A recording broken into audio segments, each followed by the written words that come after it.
যদি কোনো সুন্দরী নারীকে বা সুন্দরী কোনো পুরুষকে যদি আপনার স্বামী করে পেতে চান বা আপনার বউ করে পেতে চান বা আপনি নিজে ভোগ করতে চান, সেক্ষেত্রে তাকে কিভাবে ভোগ করবেন বা কিভাবে তাকে বশীকরণ করবেন, কিভাবে বাধ্যগত করবেন, কিভাবে সে নিজে আপনাকে এসে প্রপোজ করবে এবং নিজেই সে আপনাকে ভালোবাসার কথা বলবে এবং আপনাকে নিজেই সে প্রস্তাব দেবে।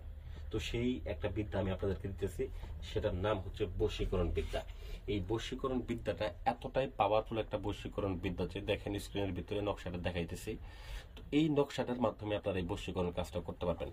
তো যারা মূলত কাজ করতে করতে অনেক ব্যর্থ হয়ে গেছেন, আসলে কাজ করতে পারতেছেন না, অনেক টাকা পয়সা খরচ করছেন, তাদের জন্য দিতেছি।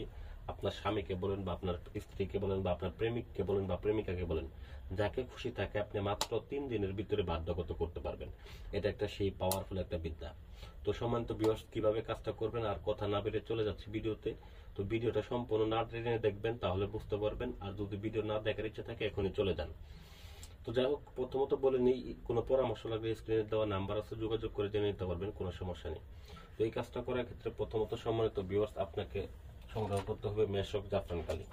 তো এই জাফরান কালিকে আপনাকে কালি বানাতে হবে এবং আরেকটা জিনিস লাগবে আপনার, সেটা হচ্ছে ভিউয়ার্স, 2টা পুতুল নিতে হবে। অতঃপর আপনাকে একটা আসন করে বসে এই যে নকশাটা দেখতেছেন, এই নকশাটা একটা ভুজ পেপারের উপর অঙ্কন করবেন। তো এই ভুজ পেপারের উপর আপনারা অঙ্কন করবেন। অঙ্কন করে দুইটাকে 2 তাবিজের মধ্যে ভরবেন। 2টা নকশা অঙ্কন করবেন, 2টা নকশা অঙ্কন করে 2টা তাবিজের মধ্যে ভরবেন। ভরার পরে দেখেন নিচে লেখা আছে মেয়ের নাম, ছেলের নাম। এখানে মেয়ের নামের জায়গায় মেয়ের নাম দিবেন, ছেলের নামের জায়গায় ছেলের নাম দিবেন। তো এখানে 2টা নকশা অঙ্কন করে 2টাকে 2 তাবিজের মধ্যে ভরবেন। 2টাকে 2 তাবিজের মধ্যে ভরার পরে অতঃপর যে আপনাদের কাজটা সম্মানিত ভিউয়ার্স, সেটা হচ্ছে এই 2টা তাবিজকে 2টা পুতুলের গলার মধ্যে আপনারা বেঁধে দিবেন। তো এটা 2টা বেঁধে দেওয়ার পরে তারপর আপনাদের কাজ হচ্ছে এই পুতুল 2টার অ্যাডজাস্ট করে আপনারা পুতুল 2টাকে বেঁধে নেবেন। দেখেন আমি দেখাই দিতেছি, এরকম ভাবে পুতুল 2টাকে বেঁধে নেবেন। তো এটা হলো আপনাদের প্রথম এবং দ্বিতীয় ধাপের কাজ। তো এখন তৃতীয় ধাপে আপনাদের ফিনিশিং কাজ, যে কাজটা আপনারা কিভাবে প্রয়োগটা দেবেন। কাজটা মূলত প্রয়োগটাই হলো মেন জিনিস। কাজ আপনি করলেন কিন্তু সঠিকভাবে প্রয়োগ করতে পারলেন না, সঠিক জায়গায় রাখতে পারলেন না, তাহলে কিন্তু কাজ হবে না। তো কাজটা আসলে এগুলাকে যতটা সহজ মনে হয় ততটা সহজ না। কাজ করতে গেলে অনেকটা পরিশ্রম, অনেকটা সাধনার প্রয়োজন আছে, অনেক কিছু জানার, অনেক কিছু শেখার প্রয়োজন আছে। তো আমরা যে কাজ করি মূলত এখানে এমনি এমনি বসে নেই। তো আমরা দেখতে পাচ্ছেন আমার এখানে কতগুলো কিতাব, আরো কিতাব আমার রুমে আছে। তো এগুলো কিতাব আমি পড়তে হয়, ঠিক আছে। তো আমার কম পক্ষে না হলে 150 কিতাব আছে। এই কিতাবগুলো থেকে আমি আপনাদেরকে বিদ্যাগুলো দিয়ে যেগুলো কাজ হয় সেই বিদ্যাগুলো দিতেছি। অতঃপর আপনার প্রয়োগের বেলা সম্মানিত ভিউয়ার্স, এইটাকে আপনাদেরকে কি করতে হবে, একটা নৌকা বানাতে হবে।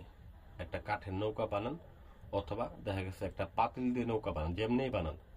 তো একটা পাতিল নিতে পারেন আপনি, একটা স্টিলের পাতিল বানান যেটা পানিতে ভাসমান অবস্থায় থাকবে। তো সেটার ক্ষেত্রে একটা পাতিল নিয়ে আপনারা সেই পাতিলের মধ্যে এই পুতুল 2টাকে রাখবেন। পুতুল 2টাকে একসাথে রেখে সেই পাতিলের মুখটা একটা লাল কাপড় নেবেন। লাল কাপড় নিয়ে ভিউয়ার্স সুন্দর করে মুখটাকে ঢেকে নেবেন। ঢেকে নেওয়ার পরে অতঃপর সেই পাতিলটাকে আপনি নদীর পানিতে ভাসিয়ে দিবেন।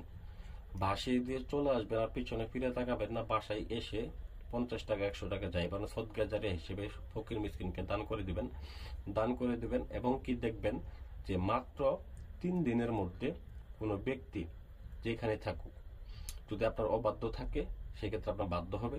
যদি বলেন উঠ, উঠবে। যদি বলেন বস, বসবে। যা বলবেন তাই করবে। এটা আমার মুখের কথা না, কাজের কথা। না, নিজে করে দেখেন, তারপরে মনে করেন আমাদেরকে কমেন্ট বক্সে জানাবেন। তো আশা করি ভিডিওটা ভালো লাগবে। ভিডিওটা ভালো লাগলে অবশ্যই লাইক করবেন এবং চ্যানেলটাকে সাবস্ক্রাইব করতে ভুলে যাবেন না। ধন্যবাদ সবাইকে।